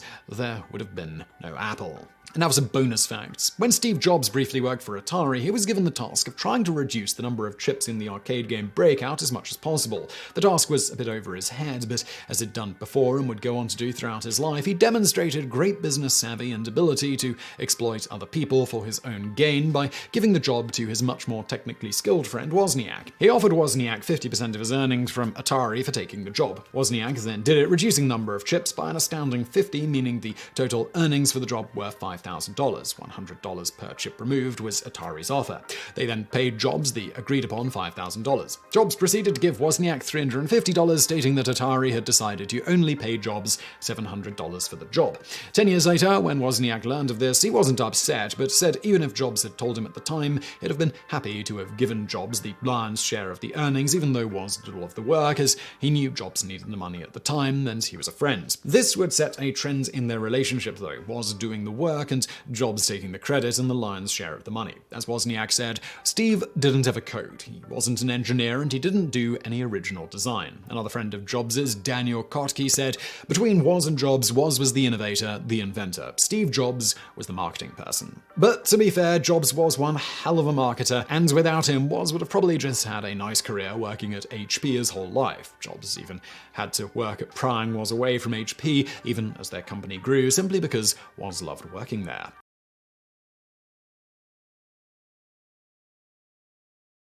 Growing on tall shrubs with dense foliage, the small, red, mildly sweet berries, known as miracle fruit, seemingly magically can turn sour flavors into sweet. The plant that produces the berries, Syncephalum dulcificum, is native to West Africa, where the fruit was traditionally used to sweeten palm wine as well as make soured cornbread more palatable. Growing best in acidic soil in tropical zones, the coffee-sized berries were introduced to Europeans by the explorer Chevalier de Marchais. So, how does this work? Well, the exact mechanisms here aren't fully understood, but in a nutshell, the fruit gets its sweetening properties from miraculin, a glycoprotein in the berry that binds to sweet receptors on the tongue. As to how the miraculin then makes sour things taste sweet, it appears to relate to the pH of the miraculin, which is neutral, and sour foods, which are acidic. More specifically, when the miraculin binds to the sweet receptors on the tongue, it is mostly inert until it comes into contact with acidic substances. When that happens, the miraculin changes structure slightly, with the results being the sweet receptors it is bound to becoming activated. Because miraculin binds so strongly to the sweet receptors on the tongue, the berry does not have to be eaten with the sour food, and the sweetening effect may last as much as 30 to 60 minutes after chewing the berries. The duration of the effect depends on factors including the concentration of the miraculin, how long it was in contact with the tongue, and the concentration of the acid in the otherwise sour food. Not a subtle effect either, the perceived sweetness produced by the miracle fruit can be remarkable, equivalent to up to a 17% sucrose solution. For reference here, the equivalent sucrose solution for typical soft drinks is only about 10%. The effect is things like Tabasco sauce reportedly changing flavor to that of a donut glaze, among a myriad of other weird taste alterations. To date, the miracle fruit has yet to be developed into a commercially viable non-caloric sugar substitute in the United States, although an attempt was made in the 1970s. However, the day before the product was to launch under the brand name Miralin, the FDA suddenly switched from original plans to classify it as generally recognized as safe, GRAS, to classifying it as a food additive, which meant years of further testing. This was a highly controversial move, given that the berries had regularly been eaten for centuries in Africa without any apparent ill effects. The project backers lacked the funding to conduct the years of testing needed, and Miralin ultimately folded. However, because of the circumstances of the FDA's decision-making process, it was suggested that the sugar industry flexed its political muscle to sabotage the project. As such, using the Freedom of Information Act, Miralin ultimately requested documents related to the FDA's processing of their product. Fanning the conspiracy flames here, when the files were produced, most of the documents were inexplicably completely blacked out, and there was no mention anywhere of why the FDA suddenly chose to switch from a GRAS classification to classifying the substance as a food additive. The berry has been classified as a harmless additive in Japan, where researchers are fiddling with it using recombinant technology. For example, using genetic modification, they have managed to produce lettuce that expresses miraculin equivalent to one miracle berry with just 2 grams of lettuce leaves. In 2009, an oncologist at Miami's Mount Sinai Medical Center also filed an investigational new drug application with the United States Food and Drug Administration, USDA, for the use of the miracle fruit with chemotherapy patients. From anecdotal evidence, the oncologist had discovered that some patients found it helped in counteracting the metallic taste, which is a byproduct of chemotherapy.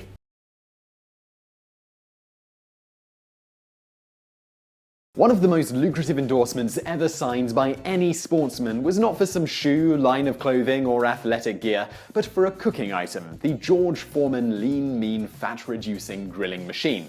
In fact, the deal is generally thought to have made the former boxing great drastically more money than he ever made fighting in the ring. According to the grill's inventor, Michael Bohm, the inspiration for the grill's unique design came while he was walking around a department store in the late 1980s, and he noticed that not a single grill for sale cooked meat on both sides.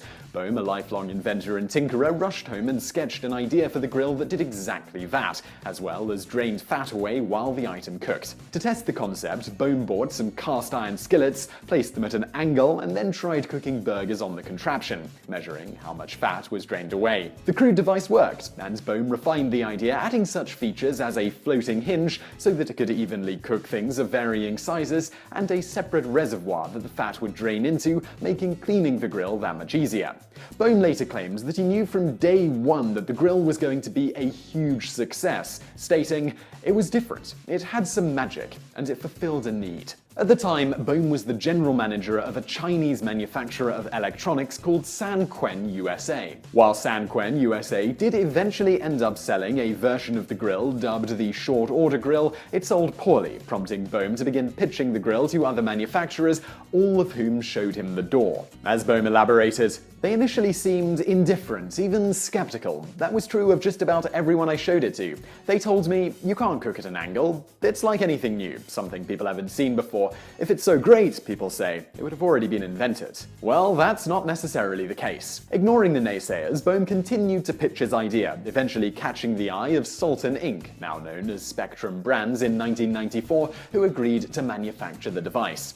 Now, all Bohm needed was a spokesman, which is where Hulk Hogan allegedly came swaggering in. The Hulkster has changed his story on this one over time, initially claiming during an episode of Hogan Knows Best that his agent called him to tell him of the offer to have Hogan endorse the grill, but Hogan missed the call. This purportedly resulted in the agent switching gears and working out a deal for the grill for one of his other clients, George Foreman. This, of course, makes no sense at all, as no agent who wanted to keep his job would do such a thing simply over a missed phone call. In an interview in 2011, Hogan changed the story to something a bit more plausible. He was approached by his agent in the 1990s about the idea of endorsing a line of kitchen products.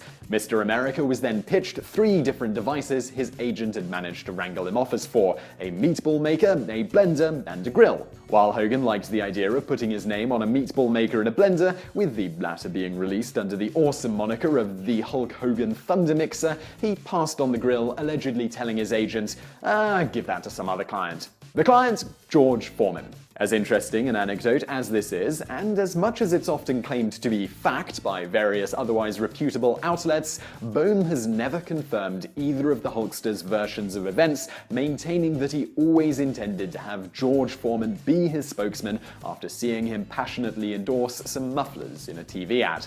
As a result, it's not really clear whether or not Hogan was ever actually a potential candidate to endorse the grill as he has claimed. It may even be the case that Hogan was simply offered an endorsement of a grill that was not the product that became the George Foreman grill, but later confused it as such. Hogan did later endorse a product known as the Hulk Hogan Ultimate Grill. Whatever the case, according to Bohm, Sultan Inc. sent a prototype grill and some information about it to Foreman after getting in contact with his lawyer. Unfortunately for them, they were promptly stonewalled by the former champ for several months. Foreman's lawyer, Sam Perlmutter, would later recall that Foreman's immediate reaction to the grill was less than enthusiastic, with the boxer taking one look at it and flatly stating, "I'm not interested in toys." This was a bit odd, as Foreman was known to be a huge lover of hamburgers, and had once noted he made a practice of carefully draining the fat from every piece of meat he cooked, the very thing the grill was literally invented to do. Despite this being the perfect product for Foreman, the prototype grill sat in his kitchen for a reported 6 months until his wife decided to use it to make a chicken grilled cheese sandwich. The result? Mary would later state in an interview, "I told him I tried the grill. I really love that grill, and it was easy for me because having a bunch of kids, you just put the stuff in there, and especially children love grilled cheese sandwiches." Nevertheless, Foreman remained unconvinced about the grill until his wife made him a hamburger with it. He stated of this momentous burger, "The grease. Everything sting went away and the meat was delicious. So I called my partners back and said, I'm going to do that deal. Perhaps thanks to being a long-time holdout on this one, Foreman was given pretty ridiculously favorable terms in the deal. In exchange for promoting the grill and slapping his name on it, Foreman was promised a whopping 40% of the profits of each grill sold. That was 25% more than Bohm, the guy who invented the thing. The remaining 45% of the profits went to Salton Inc. Launched in 1994 as the George Foreman lean, mean, fat-reducing grilling machine,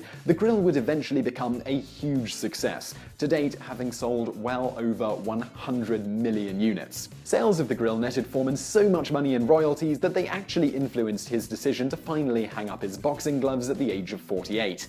According to Foreman, after his 1997 loss against Shannon Briggs, Foreman's last ever professional bout, he sat in his locker room feeling sorry for himself when his lawyer walked in and handed him a comically large check. Large not only in dimensions, but amount, despite being royalties for only a single month of sales. To quote Foreman, "This was one of the happiest days of my business life. I lost my last professional boxing match, but I'd received a check for $1 million for the grill." While Foreman has never officially stated how much money he's received from sales of the grill in total, conservative estimates, taking into account his royalties, which at the peak of the grill's success were totaling about $4.5 million per month, and the $137 million he was paid in 1998 by Salton Inc. to buy him out of future royalties, it's generally estimated that Foreman made well over $200 million, and adjusted for inflation, that's about $300 million today from the grill. This is approximately 2.5 times what he earned during his prestigious career in the ring. And now for a bonus fact. In 1948, Huang Yijun of China became pregnant, but later found out that she had an ectopic pregnancy, meaning the egg had not attached in the uterus, resulting in an exceptionally rare abdominal pregnancy. While babies that attach in such a way, often to things like the woman's liver, bowels, diaphragm, etc., occasionally survive, Huang's did not. Unfortunately for Huang, she did not have the money to pay to get the baby removed from her abdomen, and it was too large for her body to get rid of it naturally. So what does the human body do in that case? It builds up calcium deposits around the dead tissues, resulting in a so-called stone baby. Huang carried this baby from 1948 to 2009. At the age of 92, she finally had it removed.